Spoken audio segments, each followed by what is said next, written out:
Good evening and welcome to Community Camera, a special GATV production featuring people of interest from our community. Tonight we join Colin Peterson as he interviews Duncan Broadfoot about the Keystone agricultural producers. Hi and welcome to tonight's show.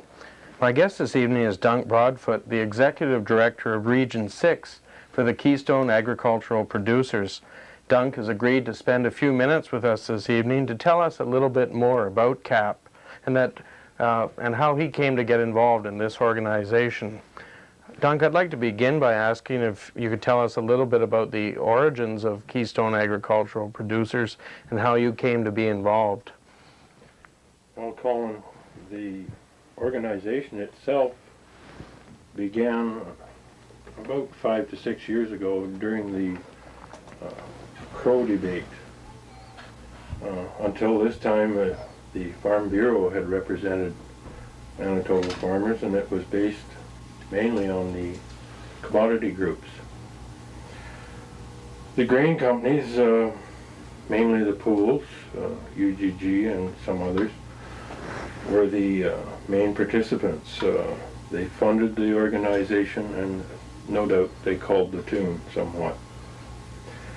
When they both refused funding to the organization due to the differences of opinions on the Crow debate, the resultant happening was that the Farm Bureau died. However, before letting it die, they provided some funding and began a panel to investigate the possibilities of a farm organization for Manitoba. There were hearings that were called throughout the province. There was a panel set up to oversee all this, and when the year was up, elections were called in specific areas.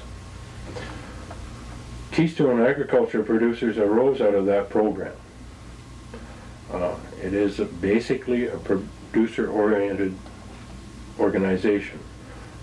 The associations, somewhat along Manitoba Hog Board and others, are associate members, and there are up to 15 in the organization. Presently there are 12 districts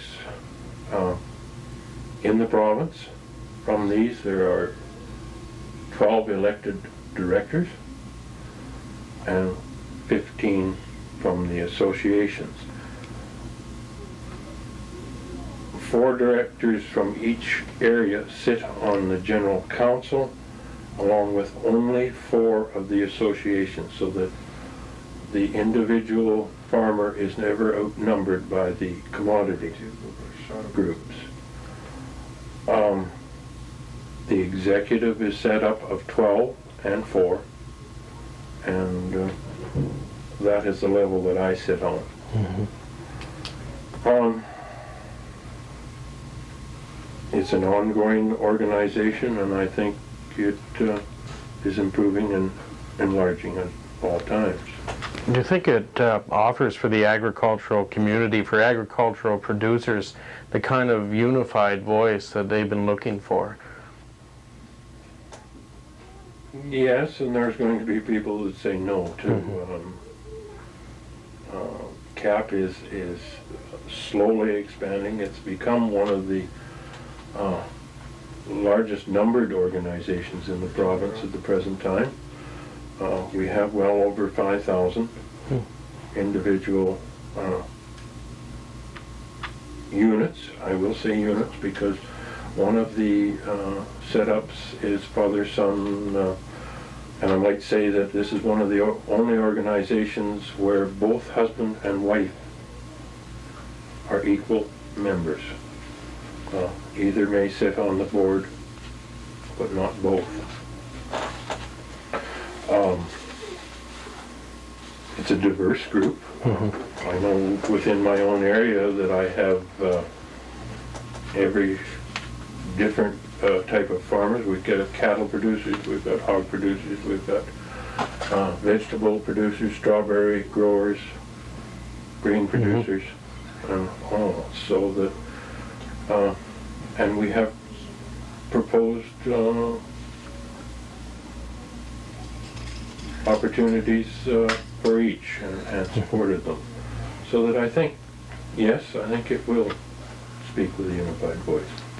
Okay, I guess that leads into another question. It's been my impression that some farm organizations in the past, and the one that comes to mind is the Farmers Union, some of those organizations have often been affiliated with a certain political persuasion or a political ideology. Do you think that CAP runs the risk of having some partisan political leanings, or will it represent farmers of all political persuasions? I hope it will. It's been accused of being a conservative organization. It's been considered along the same lines as the Liberal Party. Even some have said it's a union type of organization. One note would be the present election right now. One of our districts has had 3 directors resign to run in 3 different parties, the NDP, the Liberal, and the Conservative. So that therefore we cannot, I don't think, be labeled as one or the other. As a one-party organization. How do you personally feel about that? Do you think it will hurt the organization or help it to have people who have been involved seeking political office? It maybe indicates the type of people that we have in our organization. We have some very good leaders. We know, you know now that Mr. Penner has resigned as the head of our organization to run for one of the parties. It's a prime example of it. We do have good people leading our organization.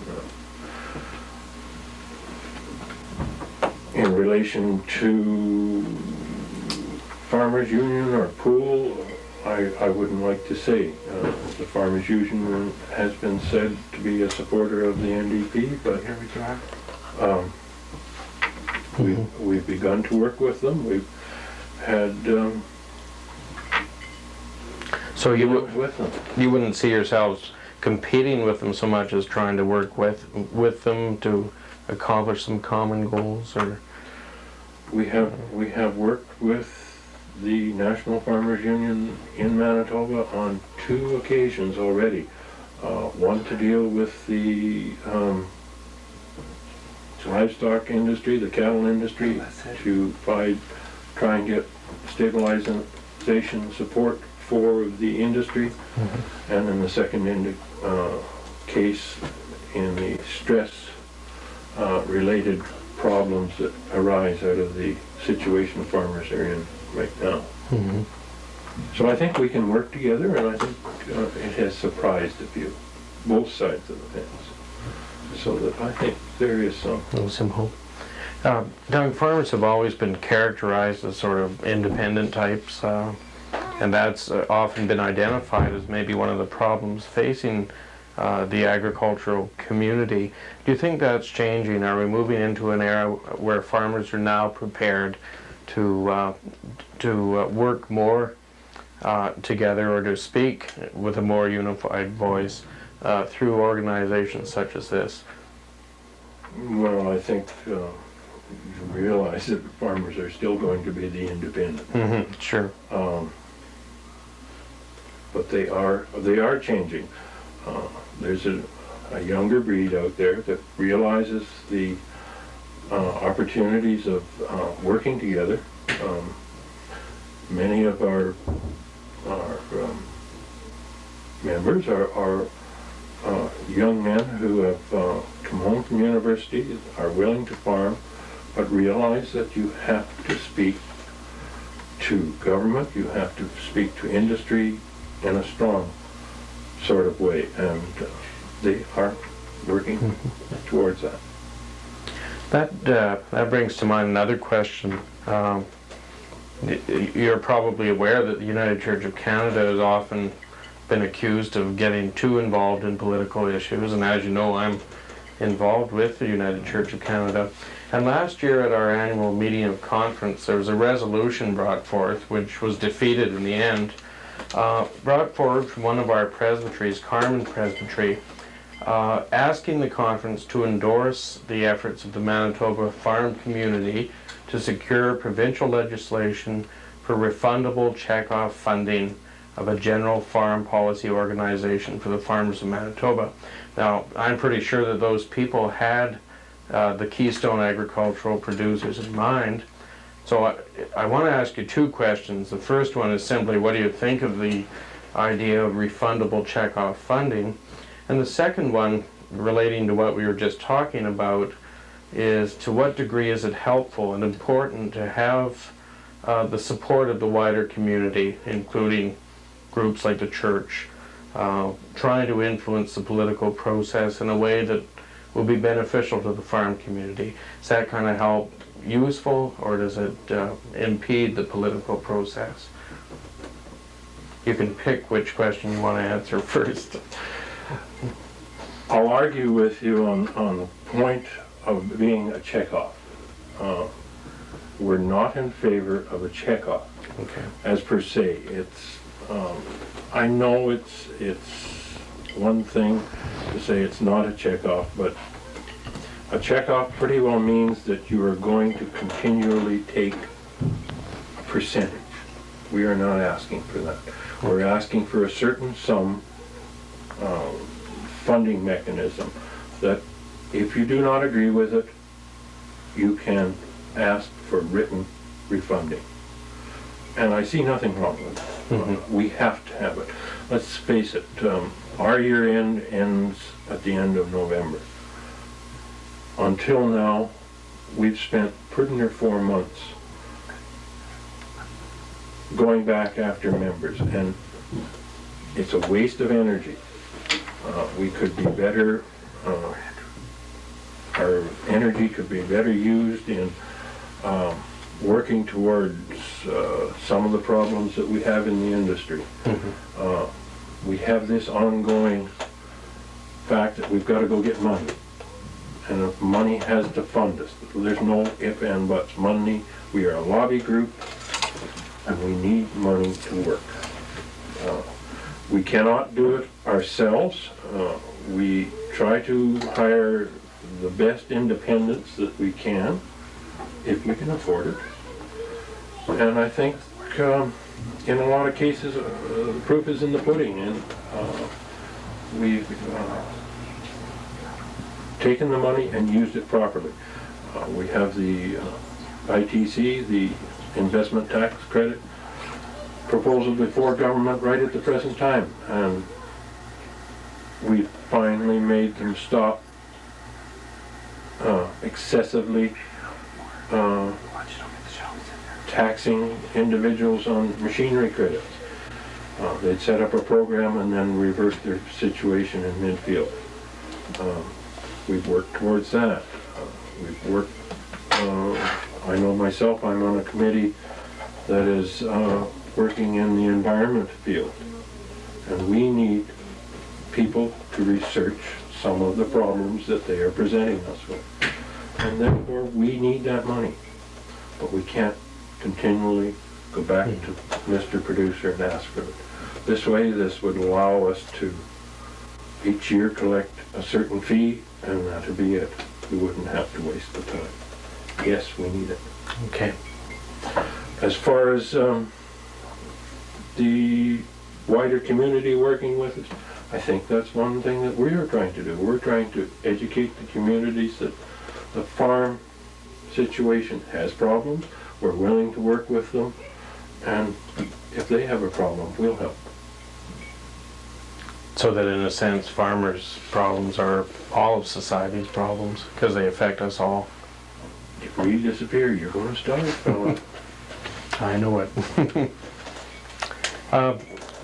People pay their membership fees and they get their hats and so on, but what's CAP going to do for the membership now? What are your goals and hopes for the future? What would CAP like to accomplish as an organization, say in the next couple of years? Who's to know? Do you look to the future? I'd like to see an industry that's probably economically viable, that it's going to be able to survive. Right at the present time, we are dealing with an industry that is subsidized in other countries, and we're not really. We are in some points, but not as much as some other industries in other countries. The European Common Market, it is said, cost each Western Canadian grain farmer $20,000 last year. And when that comes home to roost, that $20,000 isn't in the farmer's pocket. It isn't in anybody else's either. What can I see for the future for the farm industry? I hope there's something there for young farmers to begin with. If the farming community doesn't survive, a lot of your rural communities don't survive. Your tax base disappears, weakens, many of your social programs will disappear. So I think that if we get a strong and independent farm basis, that's one of the major things that we can hope for. Sounds positive, optimistic. I guess that's all we can hope for. Right. Doug, I'd like to know a little bit more about your role. You gave us kind of an overview of the organization. What is your function? In what way are you present to the members of CAP in this community to serve and help? Explain your function a little bit more. Well, my function, I'm elected from this area, from this region. If anyone has concerns, I would hope that they come to me with them, and I can take them to our district meetings. We then discuss them at various levels at the district, and then if it is felt that it's a problem that should go further, it's carried to the executive level, and if there's a program to be made out of it, or a problem that the executive can work with, say in provincial or municipal, federal, we even now are associated with the Canadian Federation of Agriculture, we can then take that to the federal level. I know that in the past that one of the problems in Manitoba has been the education tax on farmland. And we'd like to take credit for some of the $500 each individual farmer got back last year. I know we can't take it all, but I'm sure that we brought forward to the provincial government the fact that farmers were hurting, and this is one way that some of the costs could be lowered, and that was to refund the education tax. We're not saying that's all the way they should go.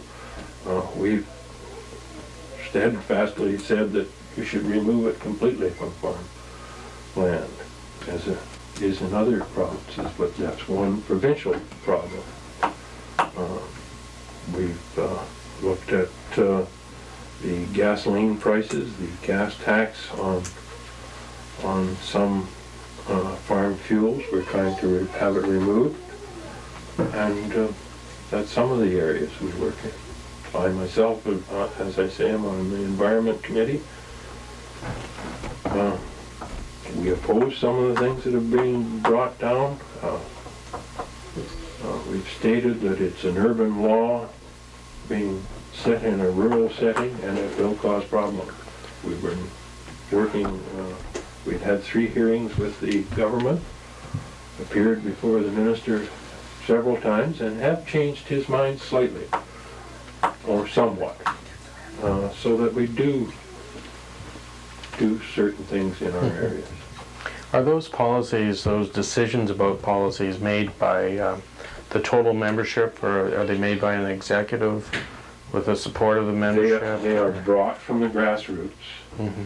taken to executive, and if it needs to be changed, it's brought back to the grassroots and it's back up again. And that is one thing that we are different somewhat than maybe, say, the Farmers Union. It's a national group, whereas we are a provincial group. And We have associations with the federal level, but we are grassroots farm organization for Manitoba. And you would see that likely as an important part of the prospect of success for your organization, to continue to be a grassroots organization. Very definitely.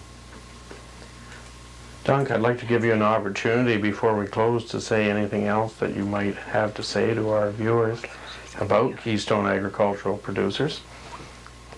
Anything we didn't ask you about that you'd like to talk about? I could probably go on for ages, but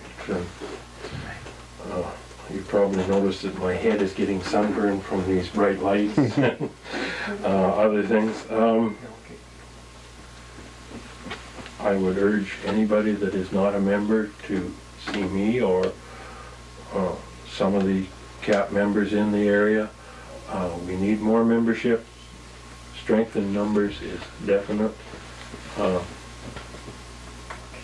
We need your membership. We hope it will help you, and if you have a problem, please talk to me or any of the local members. Good. Well, I'd like to thank you, Dunk, for spending some time with us this evening and for sharing some of your thoughts and some of your ideas about the Keystone Agricultural Producers. It's really been good to have you with us. And I'd like to thank you folks for tuning in tonight and for being with us for this interview. And I'd like to invite you to watch Channel 12, your local access channel, for information about our next edition of Community Camera. Thank you and good night.